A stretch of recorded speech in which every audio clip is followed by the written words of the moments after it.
So, kamusta po mga ka-Streetwise? Ako po si Takeru Miyamoto at welcome po sa aking munting channel. So, mga kababayan, diba, sumihingot na naman po ng utot ni Chis Escudero itong si Vince Dizon. Alam niyo ako, nagtataka na po talaga ako kay Vince Dizon. Tuta ba to ni Chis? Kasi tingnan ninyo, no? Pilit siya ng pilit na sangkot si Martin, tapos si Chis, baliwala. Kasi meron siyang listahan dito eh.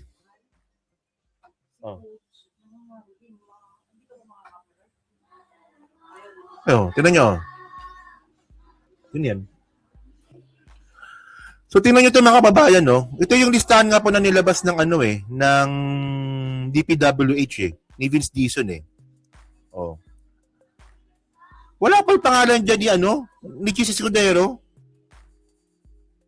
Individuals recommended charges of plunder, malversation, anti-graft bribery, and others. Managot ang dapat managot. Mukha mo, Vince. Wala yung Vince Dizon na to. Ba't wala si Chis dyan? Kaya nga ako mga babae, nagdududa na po ako dito kay Vince eh. Na, ano bang yan? So ngayon, pasensya may nangangaruling So ngayon, basahin natin tong na to itong report from ABS-CBN News. No? So sabi dito, okay, DPWH RAPS recommended versus 87 people over flood control mess. So 87 people na ni-recommended nga po ni Vince Dizon ay demanda. Sa 87 na yan, wala si Chis Escudero. Di ba? Hindi kayo ba nagtataka doon?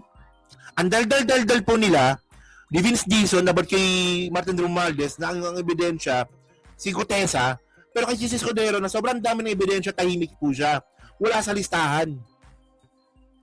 Tingnan nyo si Chis Escudero mga babayan, kasama sa BICAM, pumirma sa BICAM, may CCTV sa smaller BICAM, may insertion, may proyekto sa Sorsogon, tumanggap ng pera sa contractor. Lahat na lang nasa kanya eh. Pero bakit init na init kayo kay Martin? Anong nasa ebidensya nyo kay Martin? Si Gutesa? Tsaka yung Eva pa? Kilala nyo ba yung Eva pa? Yung witness na nagtuturo kay Martin? Papakita ko mamaya kung sino yung Eva pa na yan. Si Eva pa. Okay. Hindi kasi alam nyo kung ba't ko kinontent to. Ito yung balita nyo to kahapon eh. So mga kabayan, ito po yung ito po yung listahan ni Vince Dizon. So si Martin Romualdez talaga, Saldico, Diskaya, si Bonoan kasama. Si Bong Revilla, Estrada, Villanueva, Bernardo, nawala nga si Cabral, patay na si Guardiola. Wala talaga si Chis dito. So ngayon, ito yung video ni Ito yung video ni Vince Dizon kahapon eh.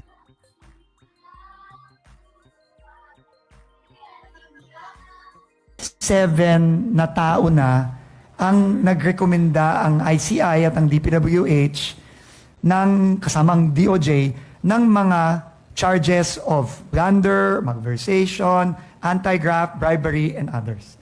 87 individuals. Kasama dyan si former Speaker Romualdez, si former Congressman Zaldico, si Diskaya, former Secretary Manny Bonoan, senators, congressmen, USECs, a COA commissioner, etc. Congressmen. 87 na yan. Lahat yan nasa ombudsman na. Through referrals, filings by the ICI and DPWH. Siyempre kasama na rin dyan yung BGC boys, kasama ng iba pang mga empleyado ng DPWH at kasama din ng mga iba't iba pang contractors at meron pang ibang mga private individuals. Kita mo? 87. Nagpamedya ka pa ng ganyan? Nagpamedya ka ng ganyan? Di mo sinama si Chis? Nakagulat naman to. Tandaan niyo mga kabano. Alam niyo, nakagulat pa dito ito. So, ito yung Ito yung recommendation ng ICI eh. Ito.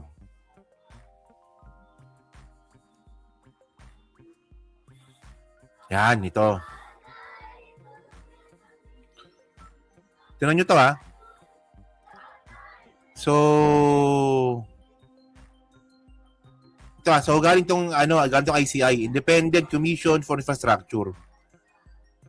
So, submitted to Congressman Rimulya. So, ibig sabihin, ito po yung findings ng ICI. Alam ko na content ko na ito mga kababayan eh. Pero, syempre, nagtataka lang talaga ako kay Vince Dizon na sinabi na nga ng ICI na wala silang makitang ebidensya laban kay Martin Romualdez, ba't pinipilit niya pa rin? Diba? O sabi niya dito, this referral concerns former Speaker Martin Romualdez who personally appeared. So pumunta si Martin, di ba? Before the commission on 14th of October. Okay, so sabi dito sa second page, sabi dito, this referral is issued without any finding or conclusion of guilt or liability on the part of former Speaker Martin Romualdez.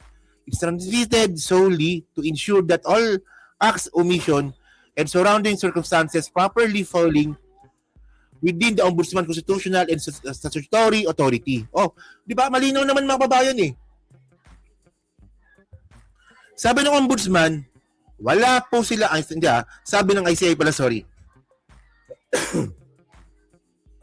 Sabi ng ICI, wala kaming nakita na para mag-conclude kami ng guilt kay Martin Romualdez, kaya pinapasa na namin ito sa Ombudsman. So ngayon, ibig sabihin mga kababayan, ang nagtuturo na lang po talaga kay Martin Romualdez, nasangkot siya, DPWH si Vince Dizon. Alam niyo sa akin walang problema yan eh. Okay lang yan eh. Pero ang nakakapagtaka dito, bakit wala po si Cheese? Doon ako nagtataka. Bakit wala si Cheese?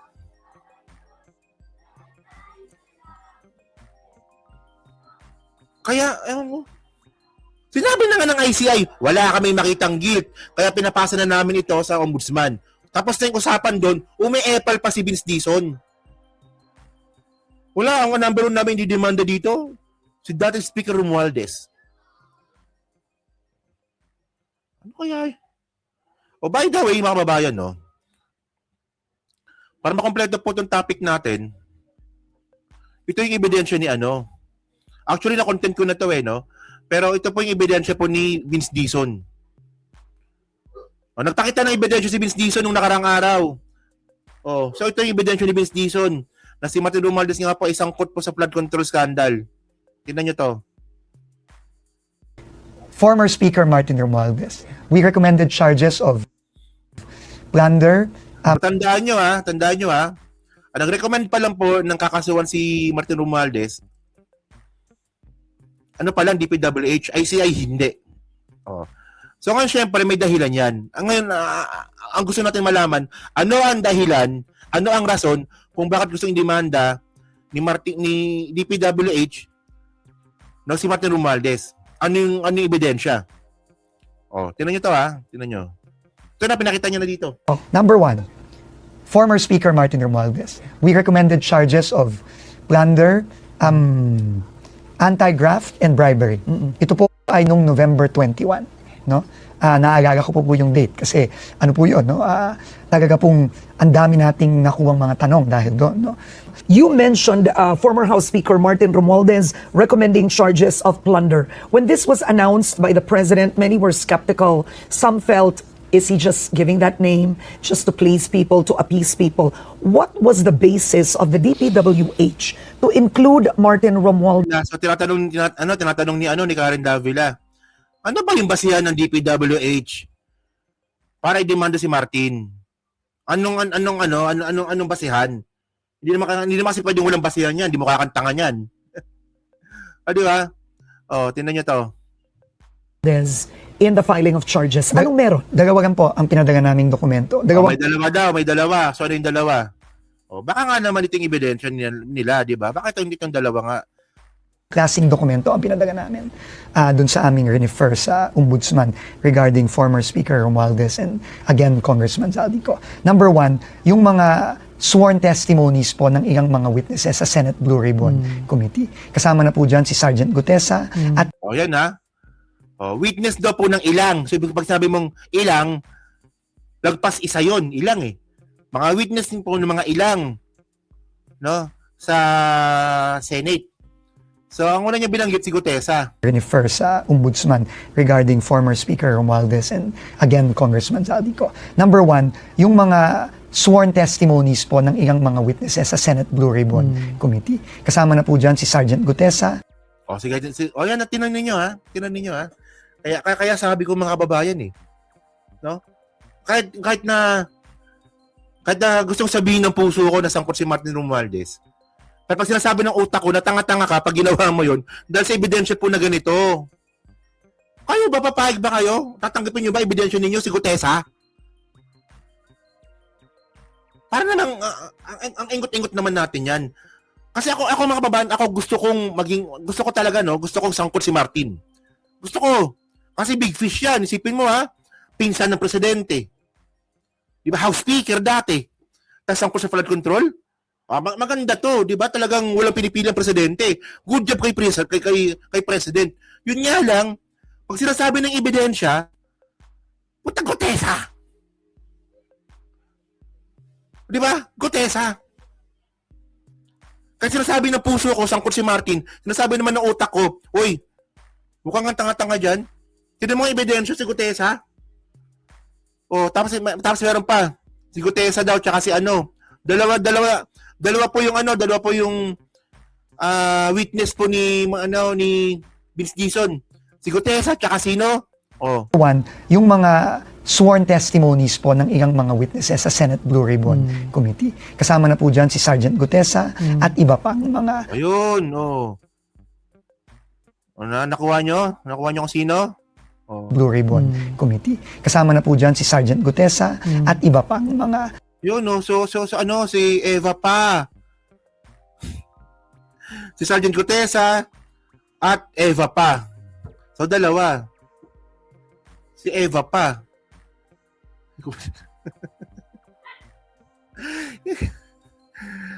Hindi mo mapangalanan. So Eva pa. Pangalanan mo naman, Eva. Ako naghahanap ako ng pangalan eh. Kaya naisip ko talaga Eva pa. Si Eva. Anong klaseng ebidensya yan? Oh. Ewan ko ba? Ano ba, Vince?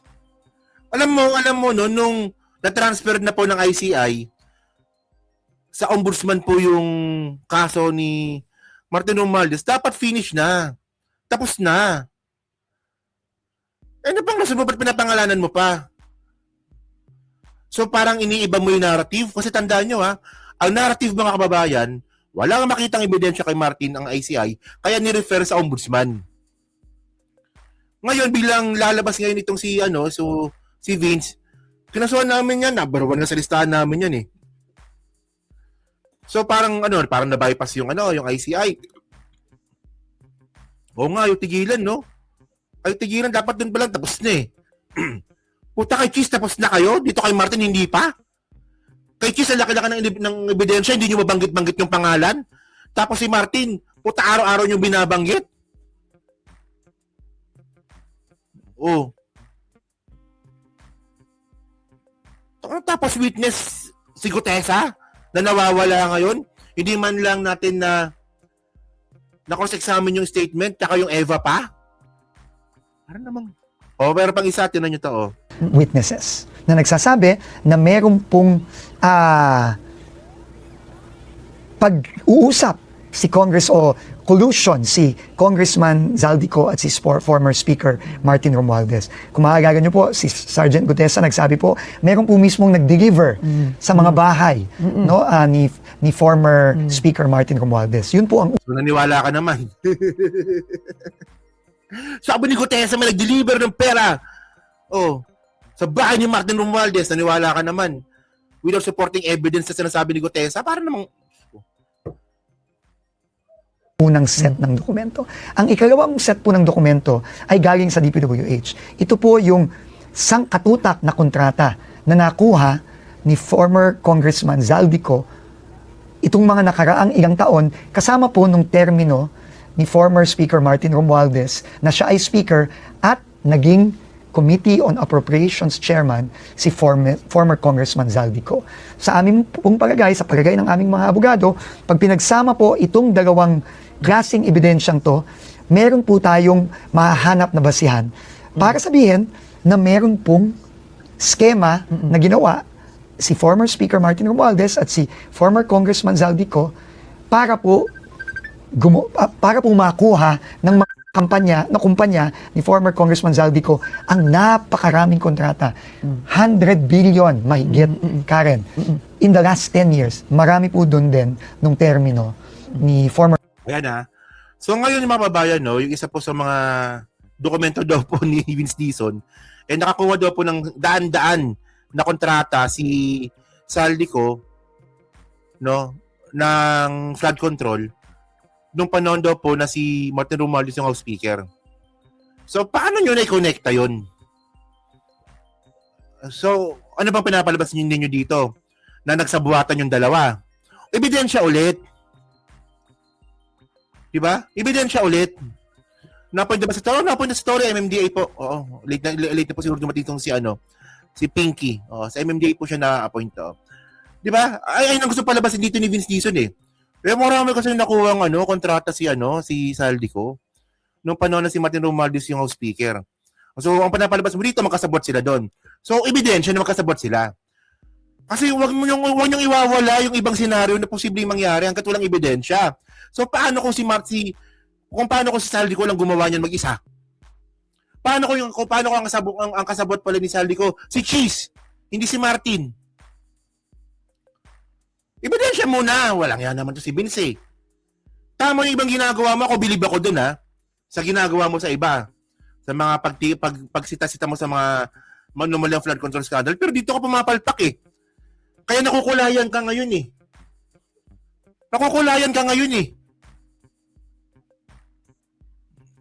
So ngayon mga kababayan, ito tayo eh. Kung ganun pala ang logic, kapag si House Speaker sangkot dahil meron siyang congressman na nagnakaw sa kaban ng bayan, bagong jurisprudence po yan, tandaan nyo. Kasi hindi naman po nangyari yan noong panahon po ng PIDAP.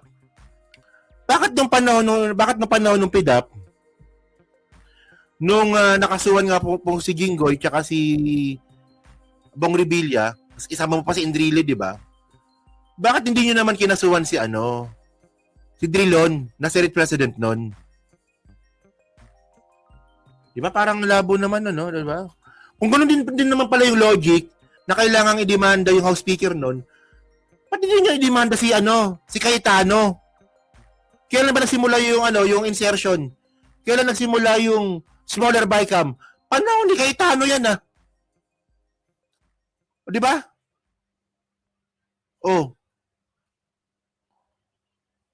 Yung insertion mga kababayan, yung nakawat sa flood control, di ba nangyari pa yung panahon ni Digong, sino ba ang speaker nun? Si Gloria, si Cayetano, si Pantalin Alvarez. O ba't yung sitahin yung mga yun? Kaya ang pangit ng ganyan, men. Masyadong selective masyado. Di ba?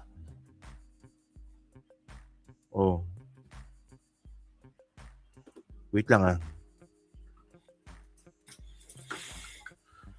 So, yun mga babayan, So, meron pa bang kasunod? Yun na nga natin to. Wala na pala. Okay na yan?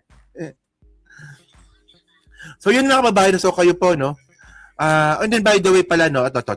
Para maganda yung laban natin, Ako po, maniniwala po ako na sangkot si Martin Romualdez dyan po sa flood control scandal. For example, ganito. Si Gutesa lumabas. Ako po si Orly Gutisa, na dati pong aid ni Zaldico, na ako po nag-deliver ng pira, ng basura. Ebidensya ko po, ito po, bilagbok po dito from Forbes. Po tayo, mahirap dibagin yun. Di ba? Pag ganun kalakas yung ebidensya, di mo matitibag yun. Puta, di ba? Di mo kakantanga nun. Kapag tinibag mo yun, di ba? For example, di ba ganun, di ba? For example, si Gutesa lumabas ulit. Tapos legit totoong legit talaga yung logbook logbook ng security guard. Nakita pala, Orly Gutesa, o kaya, Orly Gutesa Group. Pumasok sa loob na mayroong mga mali-maleta. Tapos tama yung arrangement, tama yung date, tapos legit yung logbook, sige. Paano nyo titibagin yun? Di ba? Kailangan mo patunayan na peke yung logbook. Yun nga lang, walang ganun eh. Walang ganun. Yan ang pinag-usapan namin eh. Maniniwala tayo kay Gutesa kung merong supporting na ebidensya doon sa mga statement niya. Di ba? Parang hindi ko nga alam eh. Kaya nga kapag pinipilit ninyo na sangkot si Martin, mas lalo kami dininiwala eh. Di ba? So yun mga kababayan, so kayo po, masabi nyo nga po dito sa bagong statement na naman po ni Vince Dizon, parang ba't tayo tigilan yung mama? Tapos na yung usapan na. Sa ombudsman na. Nakapagbigay na rin statement yung ICI na hindi nila makita ng guilt si Martin Romualdez. Ba't ang hihingi nyo pa rin? Yan So yun So yan po sa team replay, masabi nyo nga po dito sa bagong statement na naman po ni Vince Dizon. And then, syempre, pa-like, pa-subscribe na rin po dito sa channel po natin, no?